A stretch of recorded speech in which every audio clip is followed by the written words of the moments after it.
Welcome to another episode of B2B Marketing Futures. Today we are talking about how high-performing B2B teams are built, not in silos, but through strong collaboration across functions like product, sales, operations, paid media, and content.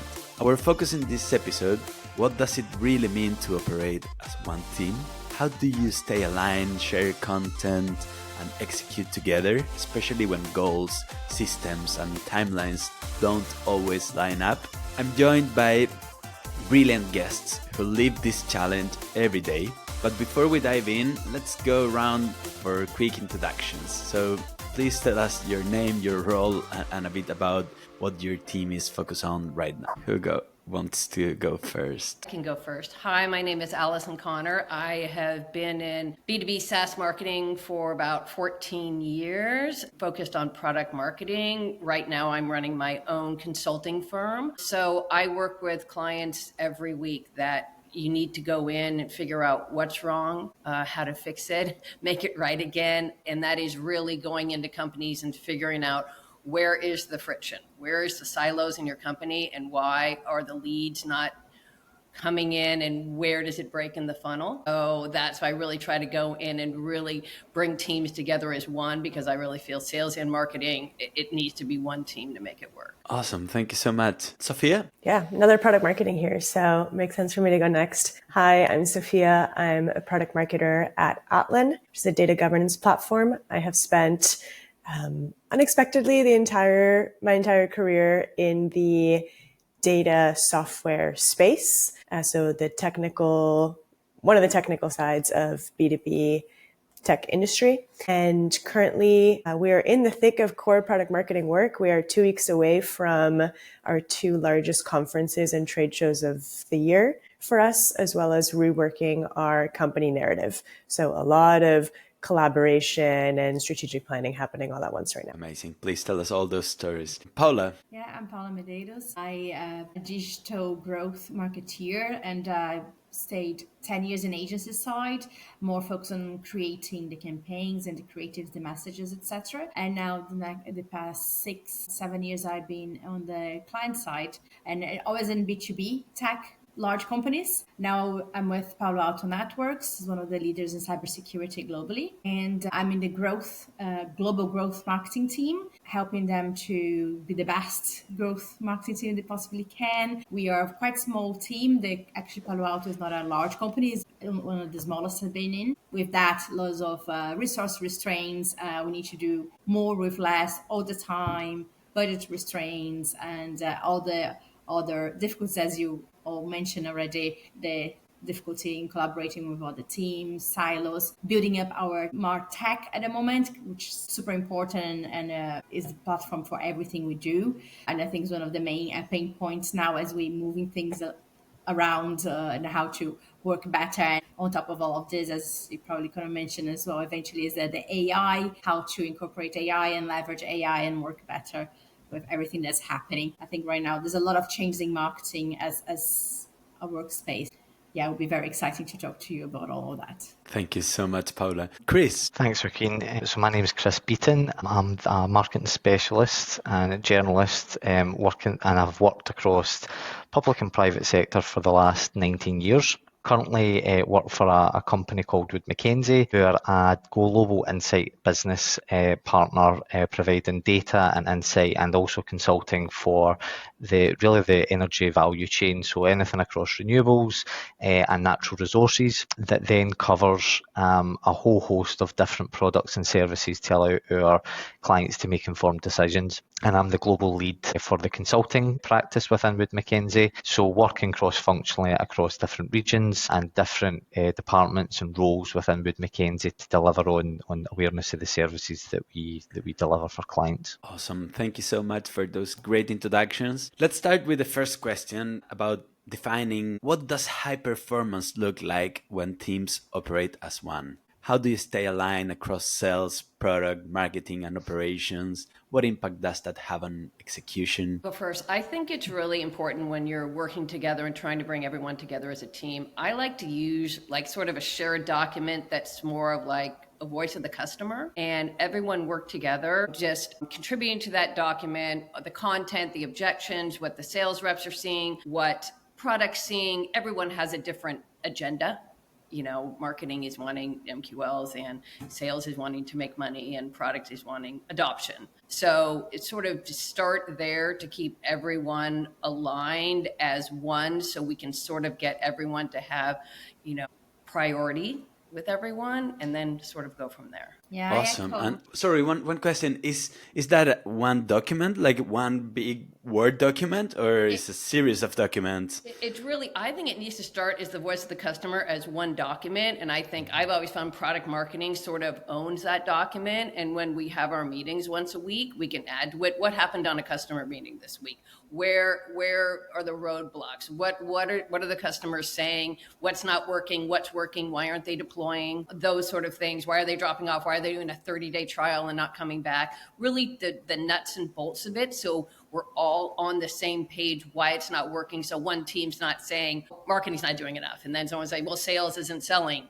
correctly. So it's really, no. We're all working together to figure out what's wrong and how can we all be successful. Have you seen that evolving into multiple documents or actions?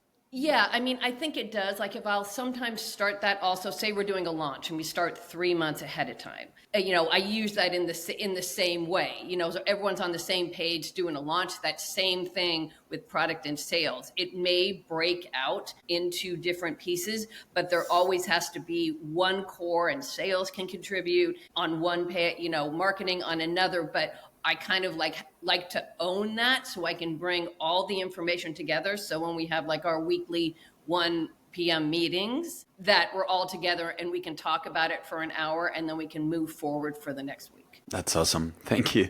I echo what Alison mentioned. I completely agree. And in my view, it's the beginning, like she said, and is the strategy, how the company and all the cross teams, the strategy is unified. And that unified strategy then gives the possibility to drive execution that is aligned. So starting with shared goals, shared target audiences, shared messaging from the very beginning is the only way that we can actually execute across a multitude of teams, depending how your marketing is set up, to be able to get the results we are aiming for. And that way is more like everybody is working together. Everybody is working for the final result, which in theory we all are, but when you have this from the setup, the goals are slightly different. Somebody's trying to create MQL, somebody's trying to create opportunities. So everybody's kind of focused on their own siloed goals and efforts. That's when it creates friction and things don't evolve or flow as they should be flowing throughout the funnel or the customer journey, as I prefer to say. But of course, I don't mind funnel at all. And that way, and efficient are gains when we share tools, like you mentioned, the document, Alison. It's a great example. But I would go beyond, because I think we tend to create silo documents as well when you don't use a more automated platform. So now, there's journey to move from Excel and Docs and all those like documents that are so hard to bring things together, bring this very holistic view. When you talk about marketing, it's like so many pieces of the puzzle. So bring it into a tool that you can have this holistic view in different sites for the different teams. So all the tools, all the data, all the insights in as much as a unique place as you can. As we know, is not always possible, but that's what I try to do with my team, and I'm trying to do right now at Palo Alto. Is one of my main goals. And is that tool your CRM, I guess, or something else?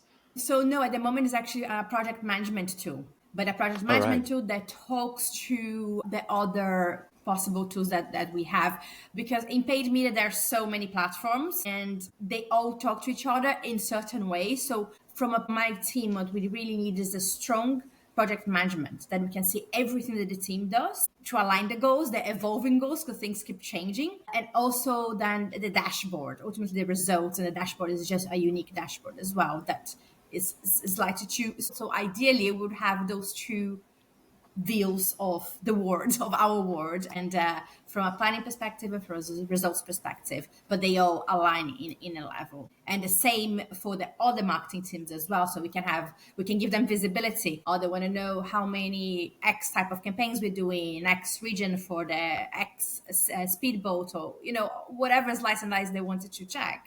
We can make it available for them without them coming in and messing everything up, and we keep control of it.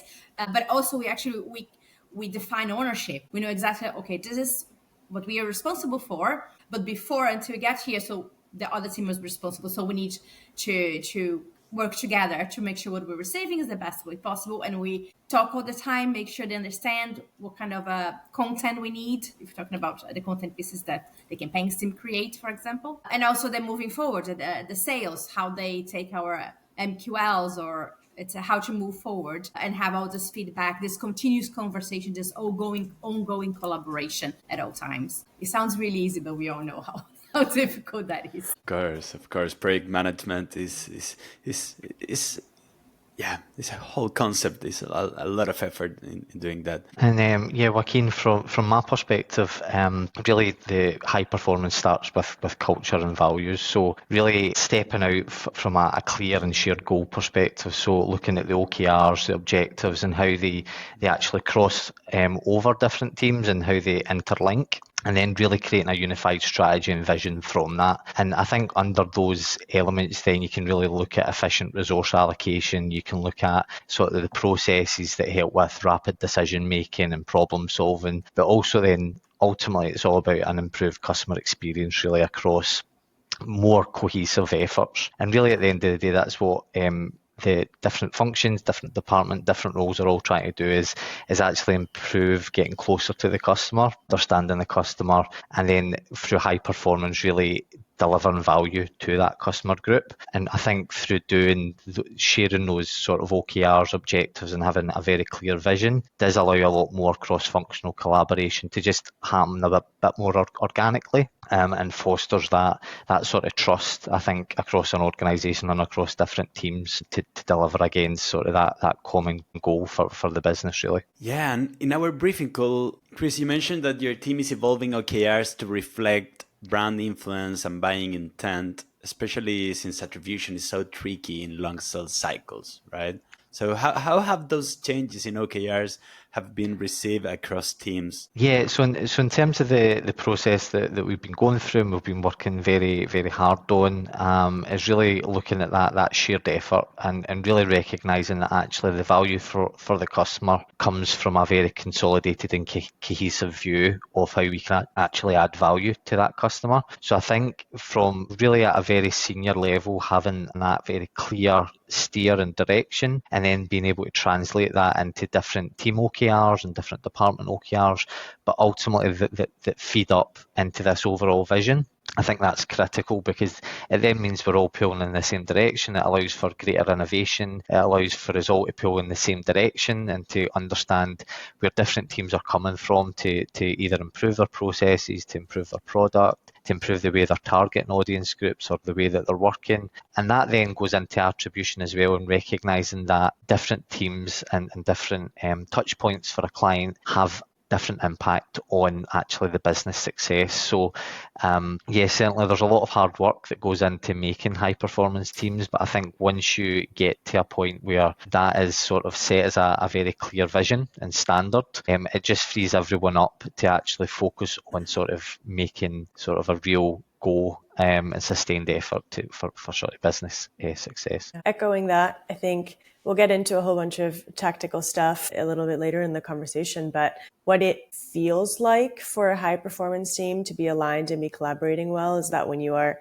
talking with a cross-functional partner, maybe a colleague that you don't sync with on a daily or weekly basis, and the work that they are executing sounds like an extension of your work. Like, oh, if I were to copy paste myself 10 times and have full coverage across the execution of this project, like these are the things that I would be doing.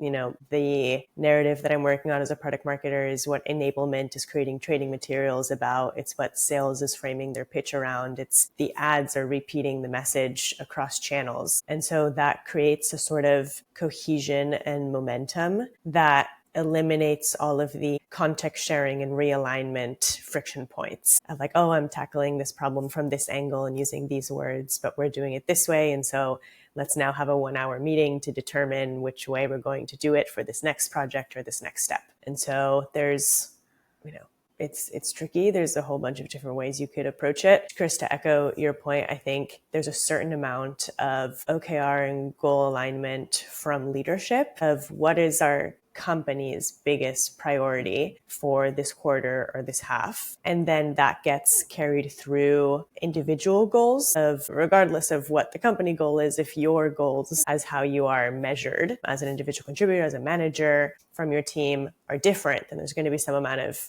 tension that slows down execution. So aligning OKRs and then everyone bringing in their customer pain points and inputs to make sure that the big goal that everyone is aligning towards is actually connected to the market and customer problems, I would say are the main components of a smooth running ship. That's awesome. So let's dig a bit deeper on that collaboration with sales. Okay, what kind of context gets shared? How do feedback loops work? What does success like when teams co-own pipeline goals? If you could give some examples. I'd heard a great analogy the other day, and Sophia used a bit of analogy of about copy and pasting herself, and that being a sort of element of success and sort of being able to see that continuity across the piece. I heard a great analogy just around real collaboration and cross-functional effort is a bit like taking part in a tango as a dance. So actually it takes two to tango, but also there needs to be a wee bit of give and take, and you need to have trust in your partner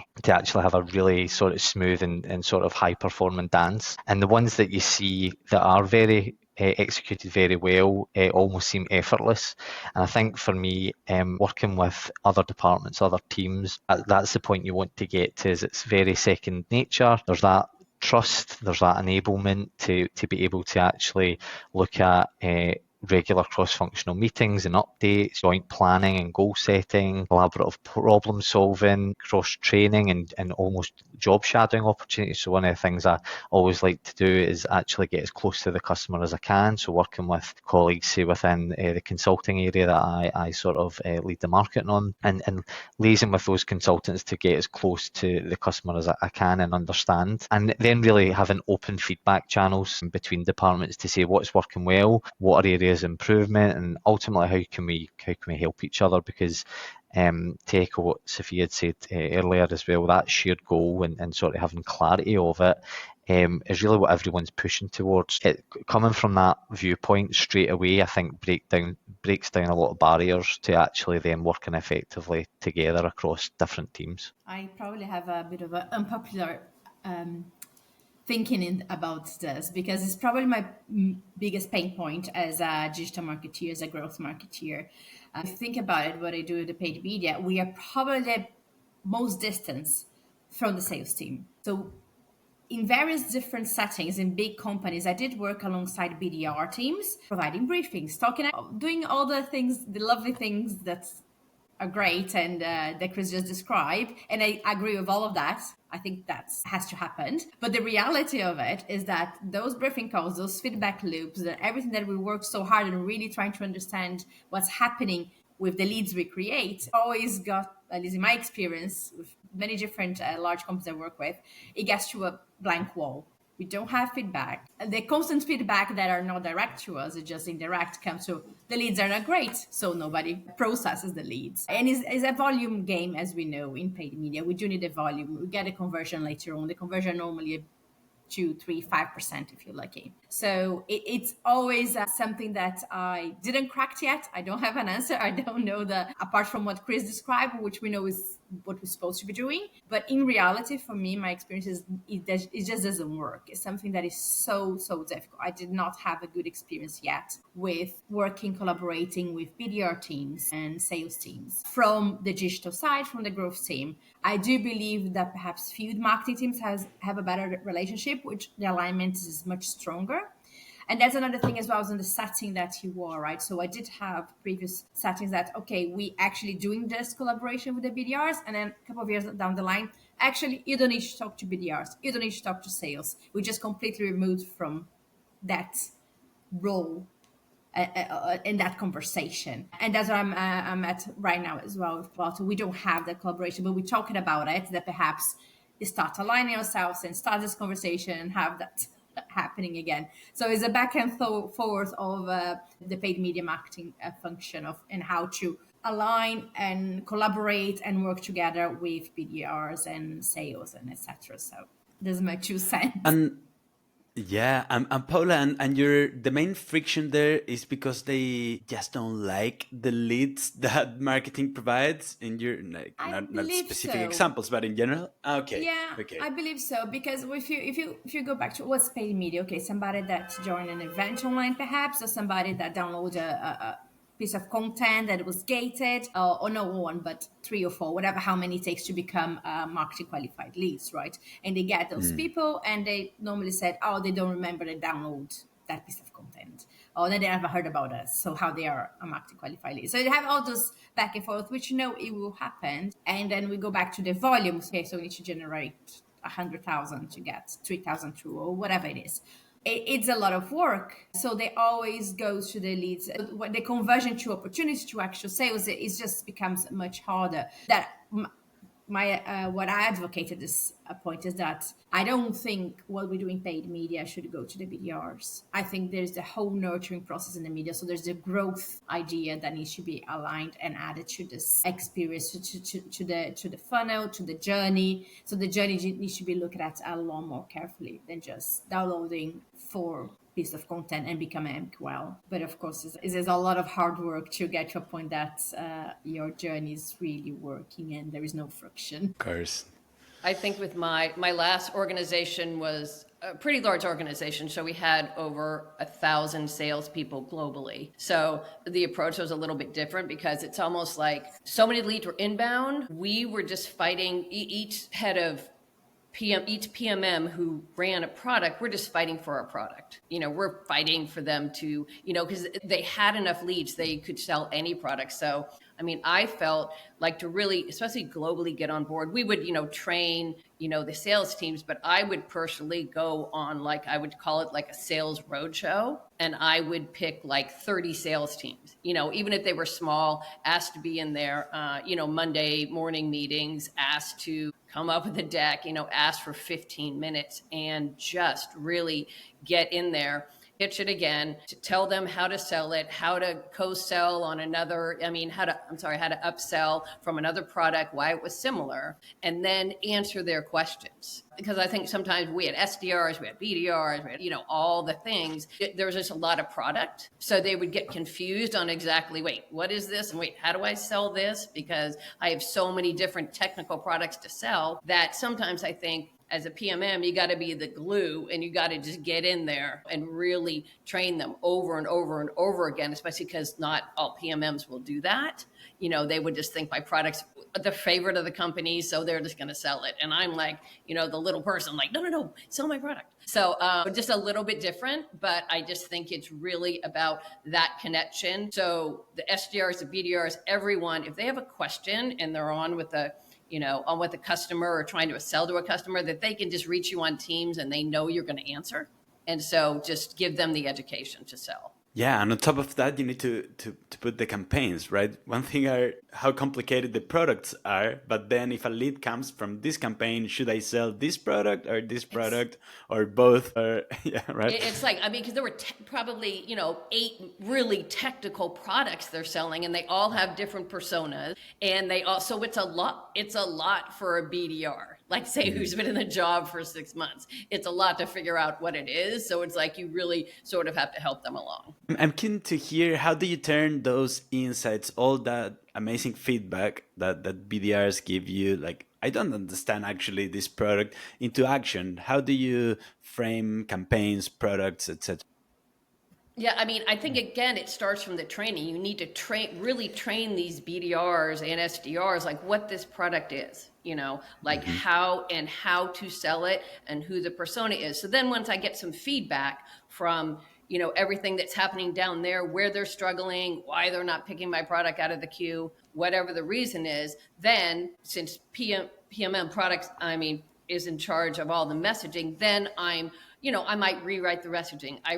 Might rewrite all the cadences, rewrite the call scripts, depending on what I'm hearing. Then I could turn around and go to the other marketing teams and saying, this is what I'm hearing. Maybe we need to tweak this. Maybe we need to change this a little bit on the website. I just rewrote the cadences. Maybe, PCC, we need to, move it around a little bit and say something different. But it's especially in a large company, when you're running a product, you just have to be all hands on deck every day. Yeah. And Sophia, in our briefing call, you described product marketing as the anchor that aligns all outbound messaging across teams. So what's has helped you scale that alignment without becoming a bottleneck? Are there frameworks or cadences you use to keep channel teams from paid to ABM? So you keep them all on message and proactive? Yeah. Yeah. So I think where I've seen this work best is when product marketing is working a quarter or a half quarter ahead of teams that are executing.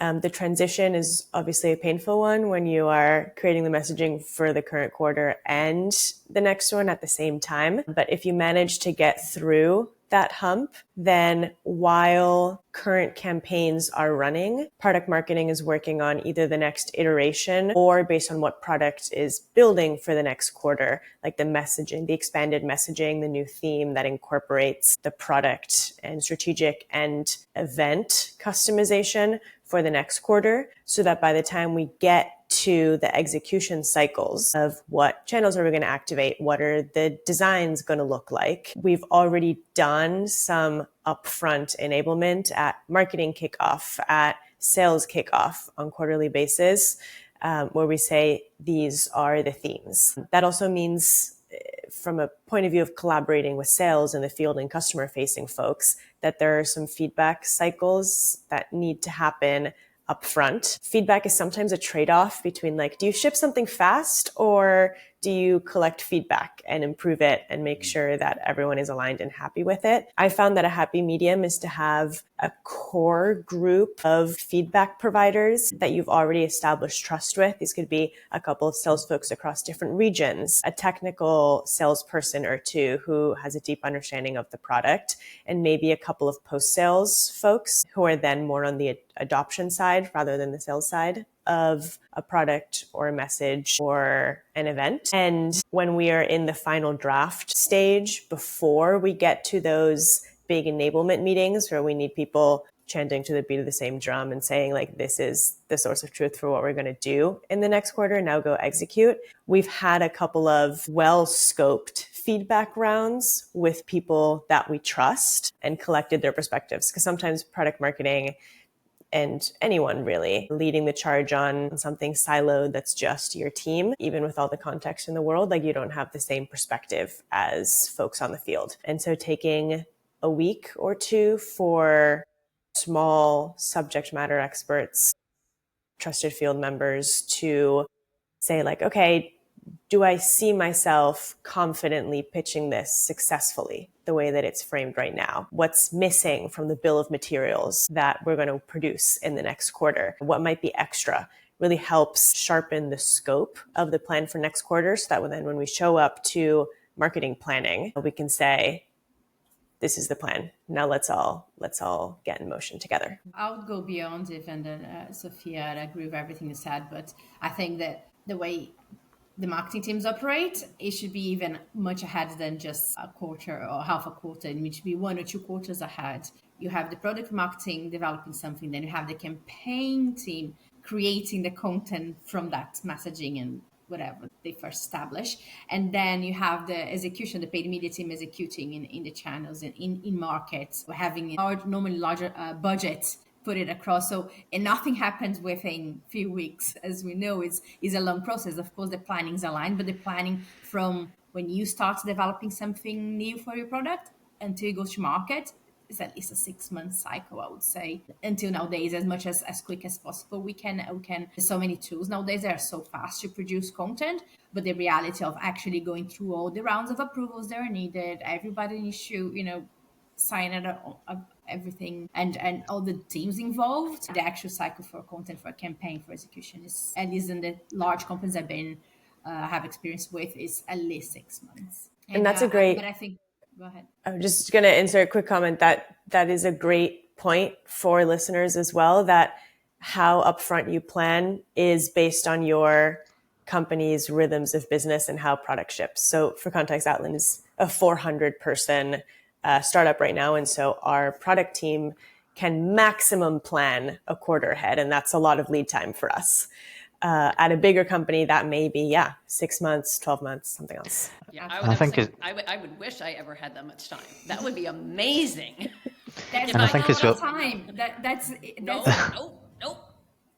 That's Product not a changes lot of their time. mind 2 days before we launch, we got to change something up. Yeah.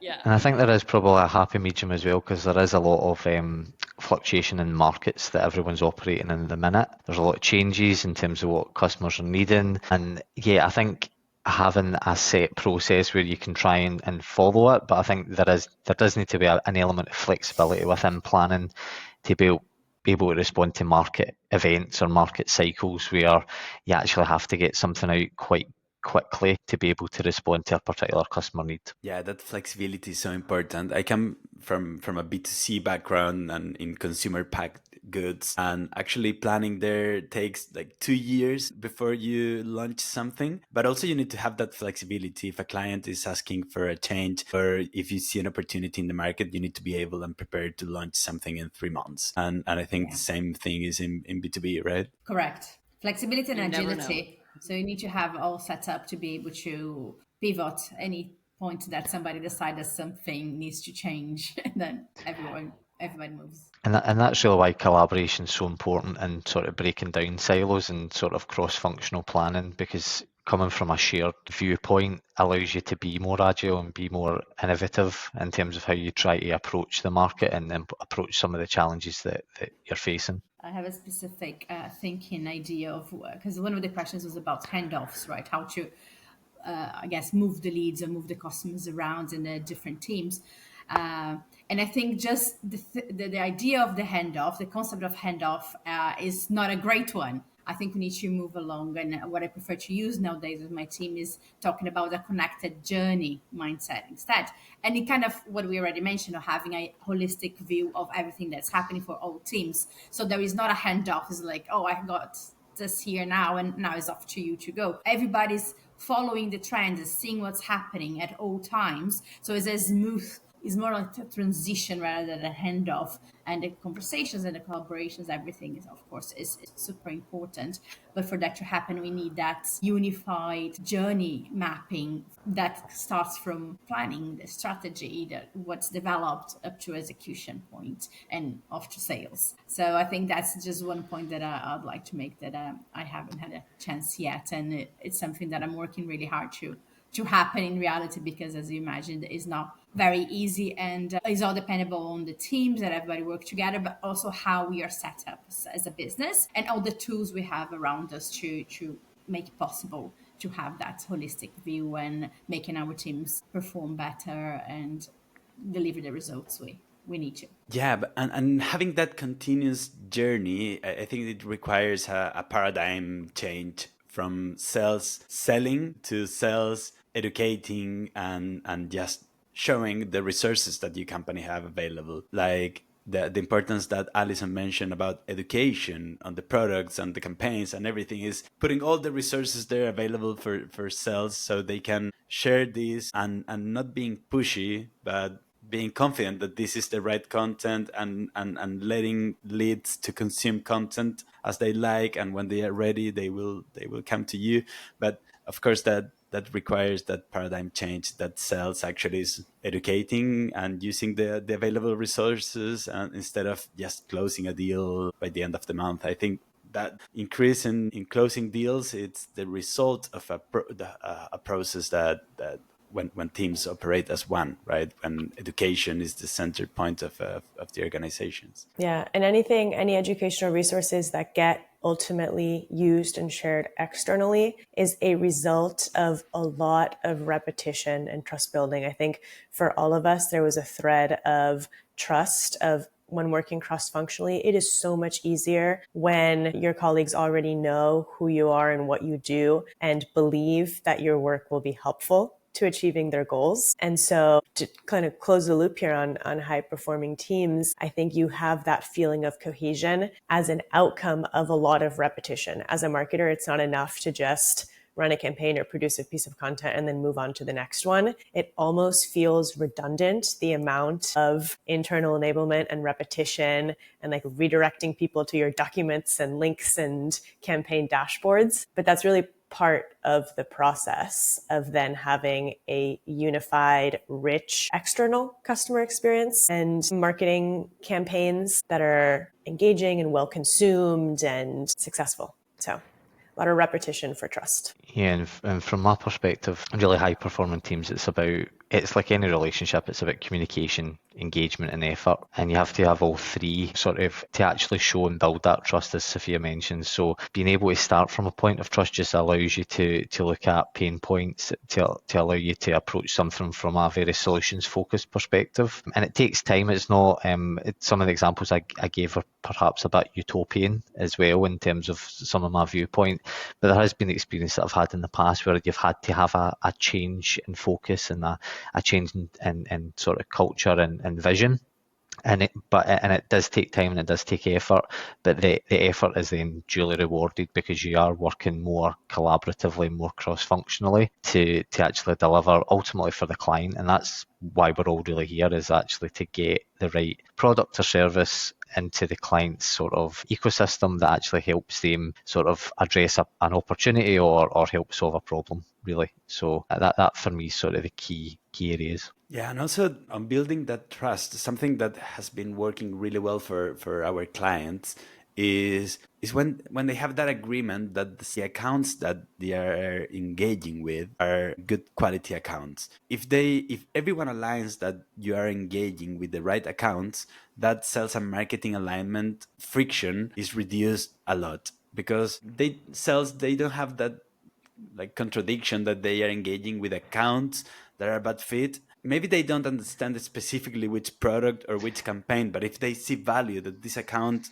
potentially they could do business with in the future, so they engage with them and they see the value and they show the content. But if the account is bad fit, I think everything is lost. And that's where the communication comes in, because it allows you to refine targeting. It allows you to understand even the pain points from a sales colleague's perspective in terms of, is it the right lead? Well, why isn't it the right lead? Why is another lead the right lead? How can we improve targeting? How can we improve messaging? How can we improve content that answers and brings in the right leads? And I think having that reciprocal sort of communication and effort, and it does take time to build, ultimately that's when you get to a high performing team, because there is that feedback loop and also collaborative planning to make sure that you do get to the point where you are bringing in the right type of leads and you're targeting the right type of audience. Thank you so much. This has been a great conversation on what it takes to make cross-functional collaboration actually work in B2B. If you enjoyed this episode, be sure to follow B2B Marketing Futures wherever you get your podcasts, Apple Podcasts, Spotify, and until next time, thank you so much for listening.